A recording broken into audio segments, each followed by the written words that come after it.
மாணவர்கள் எவரும் போதைக்கு அடிமையாகாதீர்கள். அடிமையானவர்கள் மீண்டதாக சரித்திரமில்லை. எனவே உங்களையும் சமூகத்தையும் பாதுகாத்துக் கொள்ளுங்கள். உங்கள் நலன் கருதி கல்வி டிவி.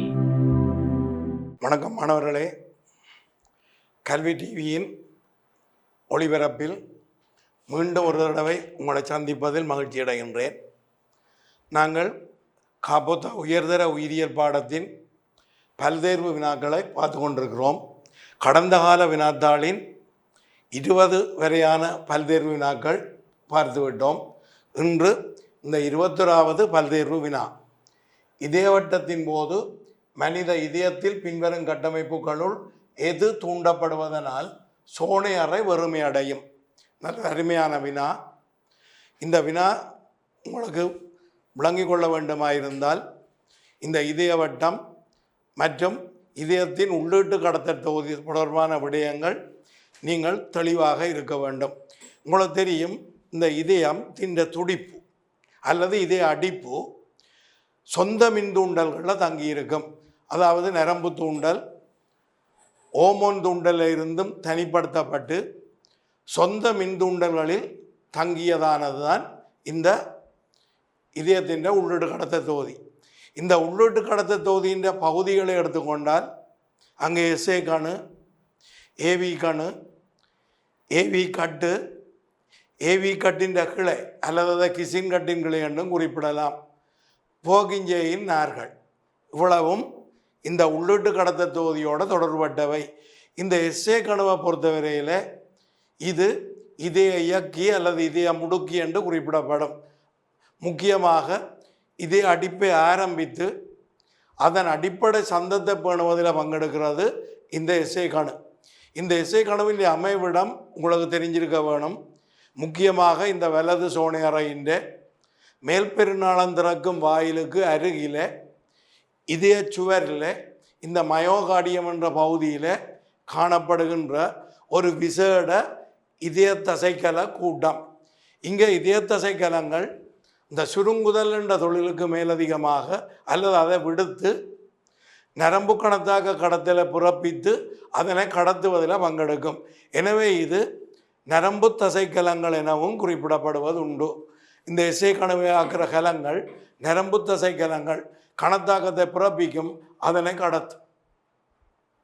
அதே போல் இந்த ஏவி கணு இந்த வலது இடது பிரிசுவரில் இந்த சோனேர பகுதியில் காணப்படும். முக்கியமாக இந்த வேல்வுகளுக்கு, இந்த முக்கூர் வேல்வுகளுக்கு மேலாக காணப்படக்கூடியது தான் இந்த ஏவி கணு. அடுத்தது ஏவி கணுவில் இருந்து கணத்தாக்கத்தை கடத்துகிற நார்களின் கட்டு கொண்டு காணப்படும். இது ஏவி கட்டு அல்லது கிசின் கட்டு என குறிப்பிடப்படும். இது கிளைத்து இதயத்தின் உச்சி வரை கணத்தாக்கத்தை கொண்டு செல்லும். அப்போ முக்கியமாக இதில் உங்களுக்கு பார்க்க வேண்டிய விடயம், இந்த எது தூண்டப்படுவதனால் சோனை அறை வறுமை அடையும். உங்களுக்கு முக்கியமாக தெரிய வேணும், எஸ்ஏ கணு தூண்டப்படுவதால் அந்த கணத்தாக்கங்கள் சோனை அறையின் சுவரில் விரைவாக பரப்பப்படும். இதன் காரணமாக சோனை அறை சுருங்கும், சோனை அறை வறுமை அடையும். ரைட். அதே நேரத்தில் இங்கே இன்னொரு விடயம் உண்டு, முக்கியமாக குறிப்பிடப்படுகிறது. இந்த எஸ்ஏ கணுவிலிருந்து ஏவி கணுவுக்கு கணத்தாக்கம் கடத்தப்படுவதில் ஒரு சிறிய தாமதம் இருக்கும். அதாவது இந்த ஃப்ராக்ஷன் ஆஃப் அ செகண்ட், செகண்டில் ஒரு பங்கு தாமதம் ஒன்று இருக்கும். இந்த சந்தர்ப்பத்தை பயன்படுத்தி சோனை அறை வறுமை அடைந்து குருதி இதய அறையை சென்றடையும். அப்போ இங்கே சோனை அறை வறுமை அடைகிறதுக்கு காரணமாக இருக்கிறது முக்கியமாக இந்த எஸ்ஏ கணு. விடை முதலாவது. அடுத்த வினாவை பார்ப்போம். 22வது. மனிதனின் சுவாசம் தொடர்பான பின்வரும் கூற்றுகளில் சரியானது. உங்களுக்கு தெரியும், இந்த மனிதன் சுவாசம் சாதாரண மூச்சு விடுதல் மற்றது வலிந்த சுவாசம் என்று 2 வகையாக இருக்கும். சாதாரண மூச்சு விடுதல் சந்தமானது, நரம்பு கட்டுப்பாட்டுக்குரியது, இச்சை இன்றிய செயற்பாட்டுக்குரியது. அதாவது எந்த ஒரு சந்தர்ப்பத்தில் நீங்கள் நித்திரை கொள்ளும் போதோ அல்லது வேறு ஏதோ ஒரு கவனத்தில் இருக்கும் போதோ மூச்சு விட மறப்பதில்லை, சுருக்கமாக சொன்னார். அப்போ அந்த வகையில் ரைட் தன்னிச்சையாக நடைபெறக்கூடிய ஒரு நரம்பு கட்டுப்பாட்டுக்குரிய நிகழ்வு தான் சாதாரண மூச்சு விடுதல். இந்த சாதாரண மூச்சு விடுதல் நரம்பு கட்டுப்பாட்டுக்குரியது. இங்கே இது கண்டு இந்த கட்டுப்பாட்டு கண்டு உணரிகள் காணப்படுது. இந்த உணரிகளில் இருந்து கணத்தாக்கத்தை இந்த கட்டுப்படுத்தும் சுற்றுகளுக்கு கொண்டு செல்லக்கூடிய புலன் நரம்புகள் இருக்கும். இந்த கட்டுப்படுத்தும் சுற்றிலே இருந்து தகவல்களை விளைவு காட்டிக்கு கொண்டு செல்லக்கூடிய இயக்க நரம்புகள் இருக்கும். அப்போ இந்த நரம்பு கட்டுப்பாட்டுக்குரிய கட்டமைப்பு தான் சாதாரண மூச்சு விடுதலின் சுவாச சந்தத்தை கட்டுப்படுத்தும் அமைப்பு. இந்த சுவாச சந்தம் முக்கியமாக இந்த நீள்வளைய மைய விளையத்தில் இருக்கிற 2 வெவ்வேறான மையங்கள், உட்சுவாச மையம், வெளிச்சுவாச மையம். அதை விட பரோலியின் பாலத்தில் உள்ள 2 மையங்கள், இந்த கட்டுப்படுத்தும் சுற்றுகள், இவை தான் சுவாச சந்தத்தை கட்டுப்படுத்தும். அப்போ முக்கியமாக இங்கே அந்த உணரிகள் என்று சொல்லும்போது இதயத்தோடு இணைக்கப்பட்ட பிரதான குருதிக்கலன் தொகுதி பெருநாடி வில்லில் சிரசு நாடியில் முக்கியமாக அங்கே உணரிகள் காணப்படும். இந்த உணரிகள் விசேட நரம்புகல கூட்டங்கள். இவை குருதி pH கண்டறியக்கூடியன. அது மட்டுமல்ல, குருதியில் CO2 பௌதியமுக்கம் அதிகரிப்பதை கண்டுபிடிக்கும். அதே போன்று ஒட்சிசன் பௌதியமுக்கம் நன்கு குறையும் என்றாலும் இந்த உணரிகள் தூண்டப்படக்கூடியன. அப்போ முக்கியமாக இந்த உணரிகள் தூண்டப்படுறது குருதி pH தாழ்த்தப்படுவதை கண்டறியக்கூடியன. சாதாரண குருதி pH 7.4. அந்த 7.4 என்ற pH விட குறைவடைகின்ற சந்தர்ப்பத்தில் இந்த உணரிகள் தூண்டப்படும். இந்த உணரிகள் தூண்டப்பட்டால் அதற்குரிய கணத்தாக்கங்கள் புலநரம்பினூடாக நீள்வளைய மைய விளையத்தின் கட்டுப்படுத்தும் சுற்றுகளை சென்றடையும். அதே போன்று இந்த நுரையீரல் சுவாச மரங்கள் என்று குறிப்பிடலாம். அந்த சுவாச மரங்கள் என்றது நீங்கள் விளங்கிக் கொள்ள கடினமாக இருக்கும் என்றால் இந்த நுரையீரல் இழையங்கள் என்று குறிப்பிடலாம். இந்த நுரையீரல் இழையங்கள் விரிவடையும் போது தூண்டப்படக்கூடிய இழுவை வாங்கிகள் அல்லது ஈர்த்த வாங்கிகள் அங்கே காணப்படும். இவையும் புலநரம்பினூடாக கணத்தாக்கத்தை நீள்வளைய மைய விளையத்துக்கு கடத்தும். இங்கே பரோலியின் பாலத்தின் கட்டுப்படுத்தும் சுற்றுகளும் பங்களிப்பை வழங்கும். அதே போன்று இங்கே முக்கியமான கட்டுப்படுத்தும் சுற்றுக்கள் நீள்வளைய மைய விளையத்தில் பரோலியின் பாலத்தில் காணப்படுவதை போன்று பரோலியின் பாலத்திலும் ஒரு உணரி இருக்கும். முக்கியமாக இந்த குருதியின் pH மாற்றங்கள் மூளைய முன்னான் பாய்பொருளுக்கும் கடத்தப்படும். இந்த மூளைய முன்னான் பாய்பொருளின் pH மாற்றத்தை அல்லது மூளைய முன்னான் பாய்பொருளின் pH தாழ்த்தப்படுவதை கண்டறியக்கூடிய உணரிகள் நீள்வளைய மைய விளையத்தில் இருக்கும். அப்போ இந்த உணரிகள் புலன் நரம்புகள், கட்டுப்படுத்தும் சுற்றுகள், தகவலை கொண்டு செல்லும் வெளிக்காவு நரம்புகள் இந்த சுவாச கட்டுப்பாட்டில் பங்கெடுக்கும். அந்த அடிப்படையில் இந்த வினாவை பார்த்தோம் என்று சொன்னால் முதலாவது விடை உயர்த்தப்பட்ட குருதி pH நுரையீரல் காற்றோட்டத்தின் ஆழத்தையும் வீதத்தையும் அதிகரிக்கும். ரைட். முக்கியமாக உயர்த்தப்பட்ட குருதி pH என்றது தவறு. 7.4 விட தாழ்த்தப்பட வேணும். அப்படி தாழ்த்தப்பட வேணும் என்று சொன்னால் குருதியில் CO2 பௌதியமுக்கம் அதிகரிக்க வேணும். மற்றொரு காரணமும் உண்டு. இந்த காற்றுந்திய சுவாசத்தால் லெக்டிக் அமிலம் தோற்றுவிக்கப்படுமானாலும் குருதி pH தாழ்த்தப்படுவதற்கு சந்தர்ப்பம் உண்டு. அப்போ இந்த தாழ்த்தப்பட்ட குருதி pH சுவாச வீதத்தை சுவாச ஆழத்தை அதிகரிக்கும். அதாவது வெற்றுப்பெருக்கு கனவுளவுக்கும் அப்பால் வழி உள்ளெடுக்கப்பட்டு வெளியேற்றப்படலாம். விளங்குதோ? அதே போல நிமிடம் ஒன்றுக்கு மூச்சு விடும் தடவைகள் அதிகரிக்கலாம். விளங்குதானே? அப்போ சுவாச வீதம் சுவாச ஆழம் அதிகரிக்கும். குருதி pH தாழ்த்தப்படும் போது, உயர்த்தப்படும் போது அல்ல. அப்போ முதலாவது விடை தவறு. ரெண்டாவது விடை எடுத்துக்கொள்வோம். வெளிச்சூழல் வழி சார்பாக நுரையீரலில் உள்ள வலியின் அமுக்கம் குறைவதால் வெளிச்சுவாசம் எளிதாகிறது. உங்களுக்கு தெரியும், இந்த நுரையீரல் காற்றோட்ட பொறிமுறை ബോയ്ലിൻ വിധിക്കമയ ആളപ്പെടുது. വളിമണ്ഡലത്തിൻ്റെ അമുഖത്തുക്കും നുരൈരൽ ഉള്ളിടത്തിൻ്റെ അമുഖത്തുക്കുമുള്ള படித்திறன் இதில் தங்கியிருக்கும். உச்சுவாசம் நடக்க வேணுமெண்டா வளி அமுக்கத்தை விட நுரையீரலின் அமுக்கம் குறைக்கப்பட வேணும். அதே போன்று வெளிச்சுவாசம் நடக்க வேணுமெண்டா வளி அமுக்கத்தை விட நுரையீரலின் அமுக்கம் அதிகரிக்கப்பட வேணும். இதன் விளைவுதான் நுரையீரல் காற்றோட்டம். இது தசைகளின் பங்களிப்போட நரம்பு தூண்டலால் செயற்படுத்தப்படும். அப்போ வெளிச்சூழல் சார்பாக நுரையீரலில் உள்ள வலியின் அமுக்கம் குறைவதால் உச்சுவாசம் நிகழுமே அன்றி வெளிச்சுவாசம் நிகழாது. அப்போ ரெண்டாவது விடையும் தவறு. மூன்றாவது விடை எடுத்துக்கொள்வோம். நுரையீரல் இழையத்தில் உள்ள உணரிகள் உச்சுவாசத்தின் போது நுரையீரலின் அளவுக்கு அதிகமான விரிவாக்கத்தை தடுப்பதற்கு உதவும் மிகச்சரியான விடை. உங்களுக்கு தெரியும், முக்கியமாக இந்த சுவாச சிறுகுழாய்களின் சுவரில் இந்த ஸ்ட்ரிச் ரெசிப்டர்ஸ் ஈர்த்த வாங்கிகள் இழுவை வாங்கிகள் இருக்கும். குழாய் விரிவடையும் போது இவை தூண்டப்படும். விளங்குதான்? அப்படி தூண்டப்பட்ட கணத்தாக்கம் அலையு நரம்பு எனப்படும் புலன் நரம்பின் ஊடாக கட்டுப்படுத்தும் சுற்றுகளுக்கு போகும். அங்கு செயல்முறைக்குள்ளாக்கப்பட்டு தகவல் செயல்முறைக்குள்ளாக்கப்பட்டு விளங்குதோ விளைவு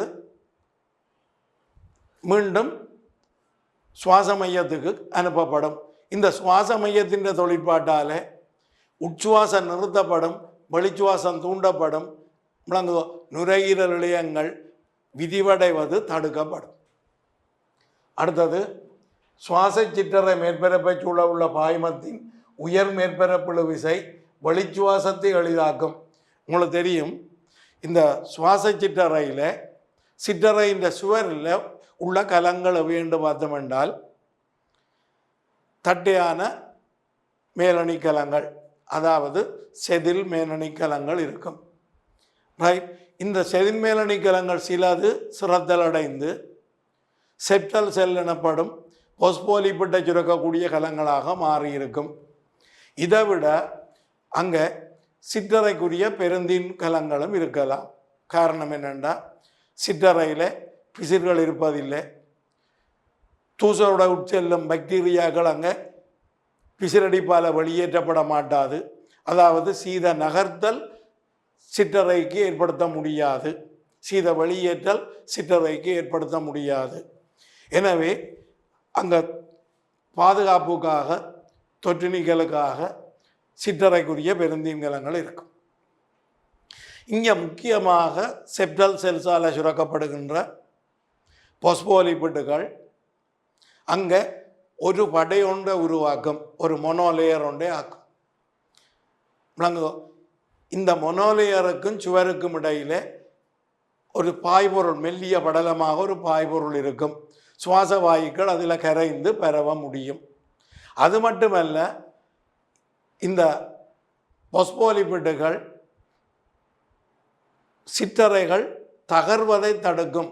இது உச்சுவாசத்தின் போது இந்த சிற்றறைகள் தகர்ந்து எல்லா சிற்றறைகளும் இணைந்து ஒரு அறை ஆக்கி விடாமல் பாதுகாக்கிறது. முக்கியமாக இந்த பொஸ்போலிப்பிட் இது வெளிச்சுவாசத்தோடு சம்பந்தமற்றது, அதை எளிதாக்க மாட்டுது. வேணுமெண்டா உச்சுவாசத்தின் போது சிற்றறைகள் தகர்வதை பாதுகாக்கும் என்றதை குறிப்பிடலாம். அப்போ அந்த கூற்று தவறானது.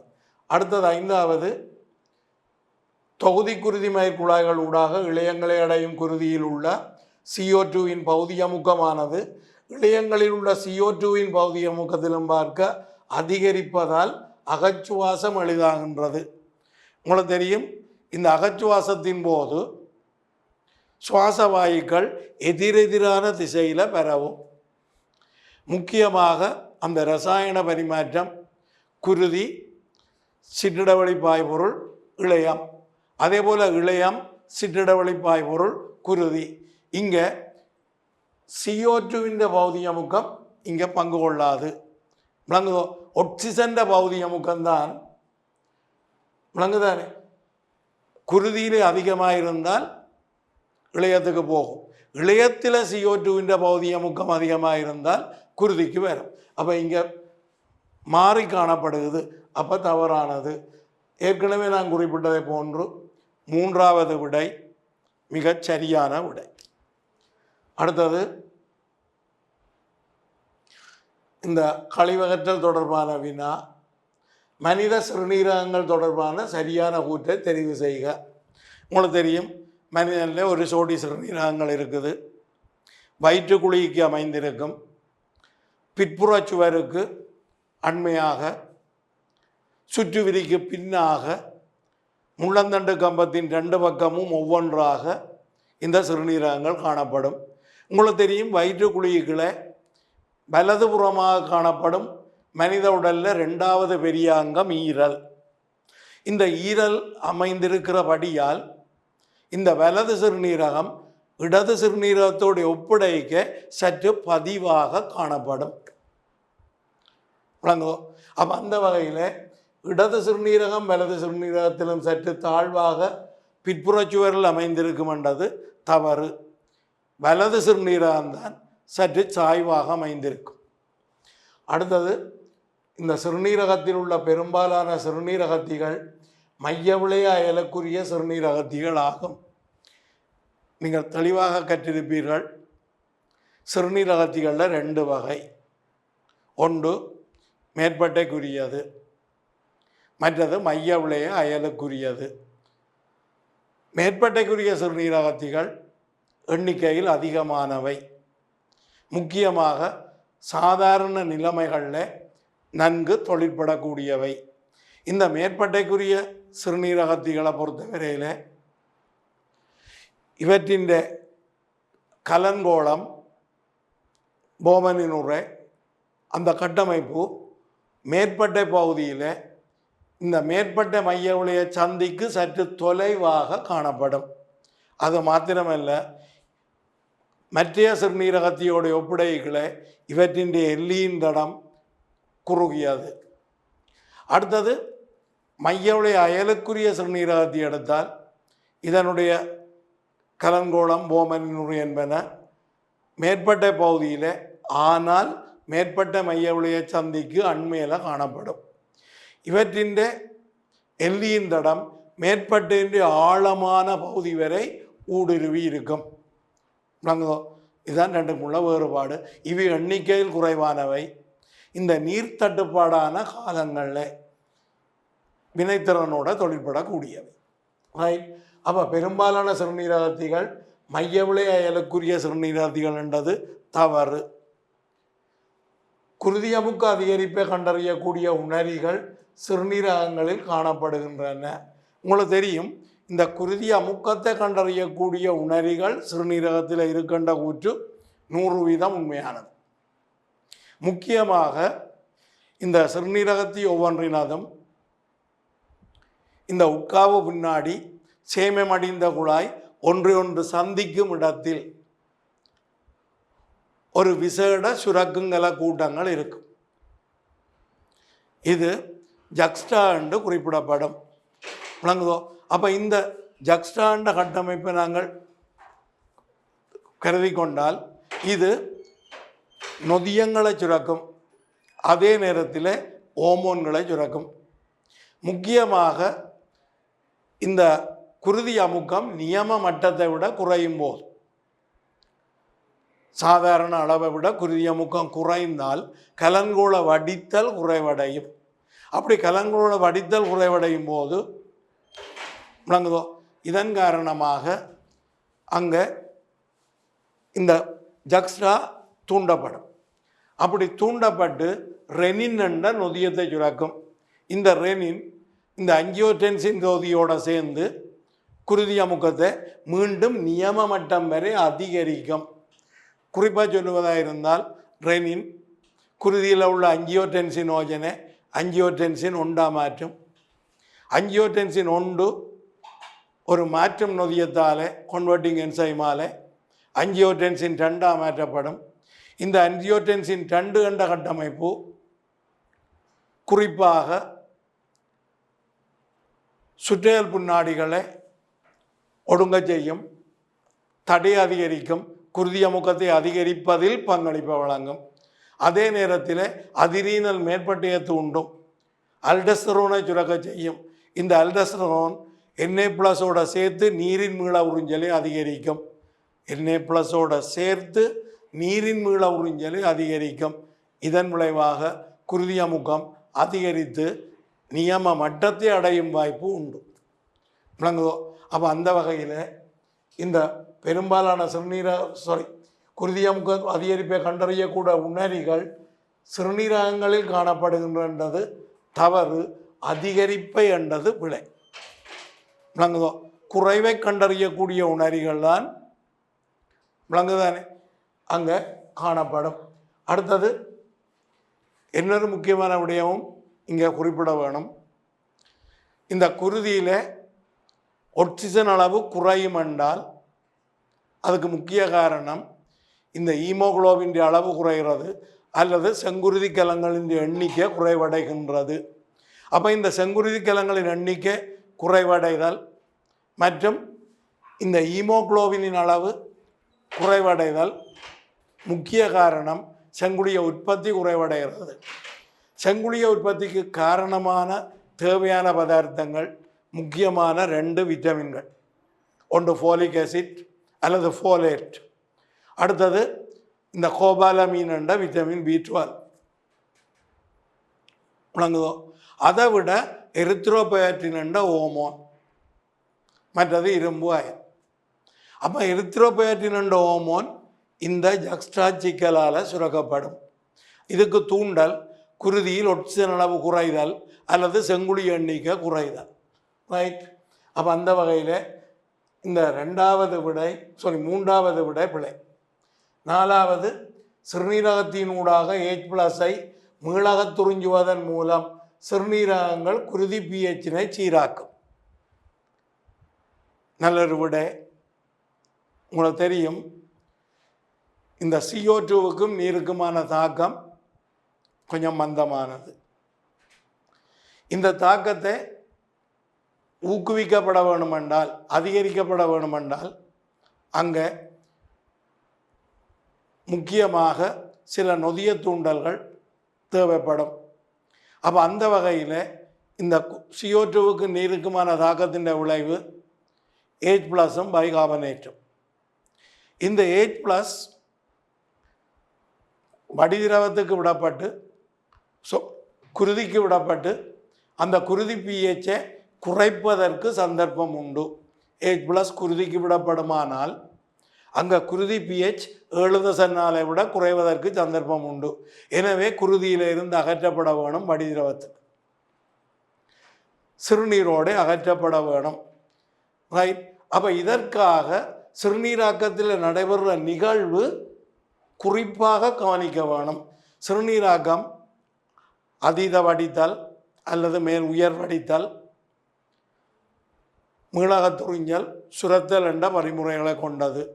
இங்கே H+ கழித்தலுக்கு காரணமாக அமைகிறது நிச்சயமாக மீளகத்துறிஞ்சல் அல்ல.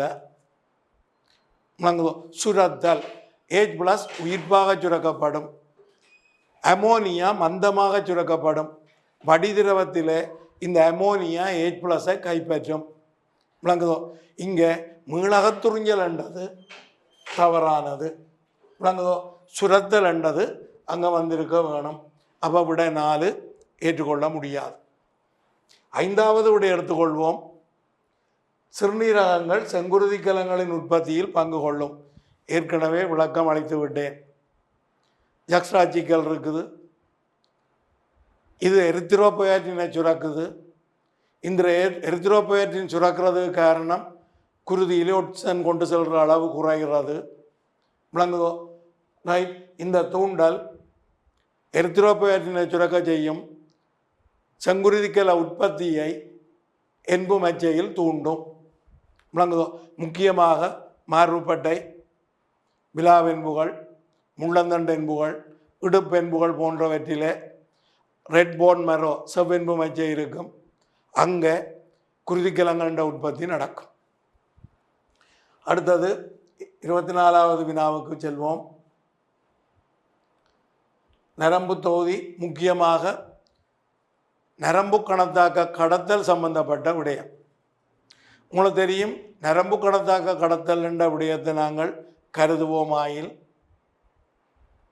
2 விதமான கணத்தாக்க கொண்டு செல்லல் நீங்கள் விளங்கி இருக்க வேணும். ஒன்று இந்த நரம்பு முளைகளினூடான கணத்தாக்க கடத்தல், அடுத்தது இந்த நரம்பு இணைப்பினூடான கணத்தாக்க கடத்தல். உங்களுக்கு தெரியும், நரம்பு முளை ஒன்று கூடாக கணத்தாக்கம் பயணிக்க வேண்டுமாயிருந்தால் இது மின்முறையில் செயற்படுத்தப்படும். விளங்குதோ? மின்முறையில் செயற்படுத்தப்படும். இங்கே இந்த தாக்க அழுத்தம் ஒன்று ஏற்பட வேணும். இந்த தாக்க அழுத்தத்துக்கு 3 அவத்தைகள் இருக்குது. இந்த தாக்க அழுத்தம் அசைதல் நரம்பு கணத்தாக்க கடத்தல் என்றது தெளிவாக கற்றிருப்பீர்கள். அடுத்தது இந்த நரம்பு இணைப்பு. நரம்பு இணைப்பிலே அடிப்படையாக 2 வகை இருக்கும். ஒன்று இரசாயன நரம்பிணைப்பு, அடுத்தது மின் நரம்பிணைப்பு என குறிப்பிடப்படும் நேரடியான நரம்பிணைப்புகள். இதில் நீங்கள் முக்கியமாக தேர்ச்சி பெற்றிருக்க வேண்டிய விடயம் இந்த இரசாயன நரம்பிணைப்பு. உங்களுக்கு தெரியும், இந்த நரம்பிணைப்பு எங்கு ஏற்படலாம் என்று சொன்னால், ஒரு நரம்பு கலத்தின்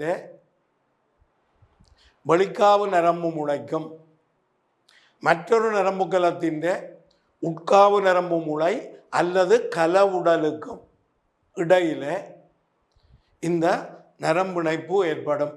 வெளிக்காவு நரம்பு முளை மற்றொரு நரம்பு கலத்தின் நரம்பு கலவுடல் அல்லது உட்காவு நரம்பு முளை. இது நரம்பு சந்தி ஒன்றை உருவாக்கும். அதே போல் நரம்பு தசை சந்தி, நரம்பு சுரப்பி சந்தி ஏற்படலாம். விளங்குதோ? அப்போ முக்கியமாக இந்த நரம்பு சந்தியில் இந்த வெளிக்காவு நரம்பு முளையின் அந்த முடிவிடம் முக்கியமானது. இந்த முடிவிடத்தின் கட்டமைப்பு, அது கொண்டுள்ள பதார்த்தங்கள விடயம் நீங்கள் அறிஞ்சிருப்பீங்க. இந்த வெளிக்காவு நரம்பு முளையின் முடிவிடத்தின் ஒரு சிறப்பம்சம் நரம்பிணைப்புக்கான முன்மென்சவ்வு அங்கே முக்கியமானது. இந்த நரம்பிணைப்புக்கான இந்த முன்மென்சவ்வில் இருக்கிற முக்கியமாக அயன்களை போவிடக்கூடிய பம்பிகள் அல்லது கால்வாய்கள் தொடர்பான விடயங்கள். அதோடு இந்த முன்னரம்பிணைப்பில் காணப்படுகின்ற நரம்பு ஊடுகடத்தியை கொண்ட இந்த நியூரோ டிரான்ஸ்மிட்டர்ஸ் என்று குறிப்பிடுவார்கள். இந்த நரம்பு ஊடுகடத்தியை கொண்ட புடகங்கள், இந்த புடகங்கள் அசைவது, இந்த நரம்பு இணைப்பு முன்மென்சவுக்கு இணைக்கப்படுவது, வெடிப்பதன் மூலம் இந்த நரம்பூடு கடத்தி புறக்குழியமாதலால் வெளியேற்றப்படுவது. அப்போ வடிவாக கவனிக்க வேணும். மீண்டும் சொல்கின்றேன், இந்த நரம்பிணைப்பு முன்மென்சவின் அயன்களை போவிடும் பம்பிகள் அல்லது கால்வாய்கள், நரம்பிணைப்பு முன்கலத்திலே, அதாவது இந்த வெளிக்காவு நரம்பு முளையின்றி அந்த முடிவிடத்தின் குளிய உருவில் உள்ள நரம்பூடு கடத்தியை கொண்ட புடகங்கள். இந்த புடகங்களின் அசைவு நரம்பிணைப்பு முன்மென்சவோடு இணைக்கப்படும் விடயம். வெடித்து நரம்பூடு கடத்திய நரம்பிணைப்பு பிளவுகளை வெளிவிடக்கூடிய அந்த தன்மை. அதே போல நரம்பிணைப்பு பின்கலம், அந்த பின்கலத்தின் நரம்பிணைப்பு பின்மென்சவ்வு, இந்த பின்மென்சவ்வில் உள்ள அயன்களை போவிடும் கால்வாய்கள் மற்றும் வாங்கிகள். இந்த வாங்கி என்றது நரம்பு ஊடுகடத்திக்கான வாங்கி. அப்போ முக்கியமாக இந்த நரம்பு இணைப்பில் சம்பந்தப்படுறது, இரசாயன நரம்பு இணைப்பில் சம்பந்தப்படுறது 2 கலங்கள். ஒன்று நரம்பிணைப்பு முன்கலம், அடுத்தது நரம்பிணைப்பு பின்கலம். இந்த முன்கலம் என்றது எப்பொழுதும் ஒரு நரம்பு கலமாக இருக்கும். நரம்பிணைப்பு பின்னான கலம் என்றது நரம்பு கலமாக அல்லது ஒரு தசைக்கலமாக அல்லது ஒரு சுரப்பிக்கலமாக கூட இருக்கலாம். இந்த முன்கலத்துக்கு சிறப்பியல்பு முன்மென்சவ்வு, இந்த நரம்பு ஊடுகடத்தியை கொண்ட புடகம், கல்சியம் அயன்களை பம்பும் கால்வாய். நரம்புணைப்பு பின்கலத்துக்கு சிறப்பியல்பு சோடியம் பொட்டாசியம் அயன்களை பரிமாற்றும் கால்வாய். இந்த நரம்புணைப்பு பின்னான மென்சவ்வு இந்த நரம்பு ஊடுகடத்திக்கான இரசாயன வாங்கி. அப்போ இந்தளவு விடயங்களையும் வைத்துக்கொண்டு இந்த நரம்பிணைப்பு கூடாக கணத்தாக்கம் கடத்தப்படும் என்ற விடயத்தை நீங்கள் ஆராய்ந்தீர்களாயிருந்தால் நரம்பு கணத்தாக்கம் வெளிக்காவு நரம்பு முனைக்கூடாக நரம்பிணைப்பு பின்மென்சவ்வை முன்மென்சவ்வை தூண்டும். நரம்பிணைப்பு முன்மென்சவ்வு தாக்கழுத்தத்தால் தூண்டப்படுமானால் அங்கே உள்ள கல்சியத்தை புகவிடக்கூடிய கால்வாய்கள் தொழிற்படும். நரம்பிணைப்பு பிளவில் உள்ள கல்சியம் அயன்கள் நரம்பிணைப்பு முன்கலத்துக்குள் செல்லும். அப்போ நரம்பிணைப்பு பிளவுக்குள்ள கல்சியம் அயன் குறையும். நரம்பிணைப்பு முன்கலத்துக்குள்ள கல்சியம் அயன்கள் அதிகரிக்கும். விளைவு இந்த நரம்பிணைப்பை கொண்ட புடகங்கள் அசையும். நரம்பிணைப்பு முன்மென்சவுக்கு இணைக்கப்படும், வெடிக்கும். புறக்குழியமாதலால் நரம்பூடு கடத்திய நரம்பிணைப்பு பிளவுக்குள் விடுவிக்கும். இந்த நரம்பூடு கடத்தி நரம்பிணைப்பு பின்மென்சவை அடையும், அங்கே உள்ள வாங்கியோடு இணையும். இந்த சோடியம் அயன்களை பொட்டாசியம் அயன்களை பரிமாற்றக்கூடிய கால்வாய்களை தூண்டும் அல்லது தொழிற்பட வைக்கும். சோடியம் அயன்கள் உட்பாயும் நரம்பிணைப்பு பிளவில் இருந்து பொட்டாசியம் அயன்கள் வெளிப்பாயும். விளைவு நரம்பிணைப்பு பின்மென்சவ்வு முனைவளிக்கப்படும், கணத்தாக்கம் தொடர். ரைட். அப்போ அந்த வகையில் இந்த வினாவை நீங்கள் ஆராய்ந்தால் நரம்பிணைப்பு பிளவுக்குள் கல்சியம் அயன் சரிவு அதிகரிக்கும் போது பிளவுகளை குறைய வேணும், நரம்பிணைப்பு முன்கலத்துக்கு அதிகரிக்க வேணும். முதலாவது தவறு. நரம்பிணைப்பு பிளவினுள் சோடியம் அயன் சரிவு குறையும் போது சரி. நரம்பிணைப்பு பின்மென்சவு தூண்டப்படும் போது, அதாவது ரசாயன வாங்கி அங்கே நரம்பூடு கடத்தி இணைந்து இந்த கால்வாய்கள் தொழிற்பட தொடங்கினால் நரம்பிணைப்பு பிளவுக்குள்ள உள்ள Na+ அயன் நரம்பிணைப்பு பின்கலத்துக்குள்ள போகும். விளங்குதோ? அப்போ ரெண்டாவது கூற்று ஏற்றுக்கொள்ளப்படக்கூடியது. மூன்றாவது, நரம்பிணைப்பின் முன்னான முடிவிடத்தில் K+ சரிவு அதிகரிக்கும் போது நரம்பிணைப்புக்கு முன்னான முடிவிடத்திலே கல்சியம் அயன்கள் அதிகரிக்க வேணும். விளங்குதோ? K+ சரிவு அங்கே அதிகரிக்கிறது தொடர்பில்லை. நரம்பிணைப்பின் முன்னான முடிவிடத்தில் கல்சியம் அயன் சரிவு அதிகரிக்கும் போது இந்த கூற்று மிகவும் சரியானது. நரம்பு பிணைப்புக்கு முன்னான முடிவிடத்துக்கு கல்சியம் அயன் சரிவு அதிகரித்தால்தான் அந்த புடகங்கள் அசைய தொடங்கும், நரம்பிணைப்பு முன்மென்சவுக்கு இணைக்கப்படும். விளங்குதோ? ரைட். அப்போ அந்த கூற்று விடையாக அமையக்கூடியது. நரம்பிணைப்பின் முன்னான முடிவிடத்தில் Na+ சரிவு குறையும் போது, ரைட், முன்னான முடிவிடத்துக்கு Na+ சரிவு அதிகரிக்கும். அங்கே சம்பந்தம் இல்லை. விளங்குதோ? கல்சியம் அயன்கள் தான் அதிகரிக்க வேணும். நரம்பிணைப்பு பின்னான முடிவிடத்துக்குள்ள தான் Na+ சரிவு அதிகரிக்கும். காரணம், பிளவுக்குள்ள இருந்து உட்பாயும் Na+. விளங்குதோ? அப்போ இப்போ நரம்பிணைப்பு பிளவுக்குள்ள Na+ அயன் சரிவு குறையும். காரணம், நரம்பிணைப்பு பின்னான முடிவிடத்துக்குள் உட்பாயும். விளங்குதோ? ஆனால் இங்கே சிறந்த விடை நாலாவது, நரம்பிணைப்பின் முன்னான முடிவிடத்தில் கல்சியம் அயன் சரிவு அதிகரிக்கும் போது என்ற விடை ஏற்றுக்கொள்ளலாம். இங்கே உங்களுக்கு ரெண்டாவது விடை ஒரு சிறந்த கவனக்கலைப்பான். பின்வரும் பொறிமுறை வாங்கிகளில் மனித தோலின் மேற்பரப்பு கண்மித்ததாக காணப்படுவது.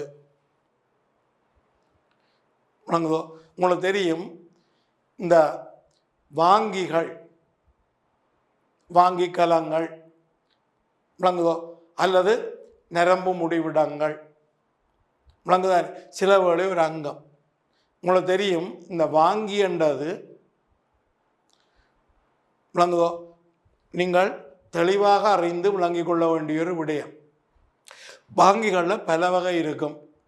பொறிமுறை வாங்கிகள் இருக்குது, இரசாயன வாங்கிகள் இருக்குது, ஒளி வாங்கிகள் இருக்குது, வெப்ப வாங்கிகள் இருக்குது. விளங்குதோ? மனித உடலில் குறிப்பிடக்கூடிய இடங்களில் குறிப்பிட்ட வாங்கிகள் இருக்கும். உதாரணமாக மனித காதின் கோட்டியினங்கத்தில் பொறிமுறை வாங்கி இருக்கும். விளங்குதோ? இது ஒரு அதிர்வு வாங்கி, ஒலி வாங்கியாக தொழிற்படும். அதே போல் தலைவாயில் உபகரணத்தில் விளங்குதோ, உபகரணம் என குறிப்பிடப்படுற பகுதியில் வாங்கிகள் இருக்கும். தலையின் அசைவுகளை கண்டறியக்கூடிய வாங்கிகள் அங்கே இருக்கும். அரைவட்ட கால்வாயில் இந்த இயக்கங்களை கண்டறியக்கூடிய வாங்கிகள் இருக்கும். அதே போன்று நாங்கள் இங்கே அந்த சுவாச கேள்வியில் குறிப்பிட்டதை போன்று இதயத்தோடு இணைக்கப்பட்ட பிரதான குருதிக்கலன்களில் CO2 பகுதி அமுக்கத்தில் ஏற்படும் மாற்றத்தை, pH மாற்றத்தை கண்டறியக்கூடிய இரசாயன வாங்கிகள் இருக்கும். இந்த நாக்கில் உள்ள சுவை வாங்கி ஒரு ரசாயன வாங்கி. அதே போல் விழித்திரையில் ஒளி வாங்கிகள் இருக்கும். விளங்குதோ? அதே போல் வெப்பநிலை மாற்றத்தை கண்டறியக்கூடிய சுயாதீன நரம்பு முடிவிடங்கள், ரஃபினியின் அங்கம் போன்ற வாங்கிகள் இருக்கும். அதே போல் வெப்பநிலை குறைவை கண்டறியக்கூடிய வாங்கி இருக்கும். இதை தெளிவாக பிரித்து வச்சிருக்கிறார்கள், குளிர் வாங்கி சூட்டு வாங்கி என்று. விளங்குதான்? இந்த குரோசின் குமிழ் ஒரு குளிர் வாங்கி, ரைட்.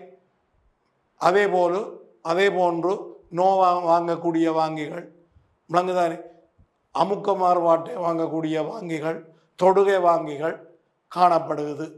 விளங்குதோ? இவை மேற்றோலில், உட்தோலில், தசைகளில், நடுமடிப்பு பகுதிகளில் கூட காணப்படலாம்.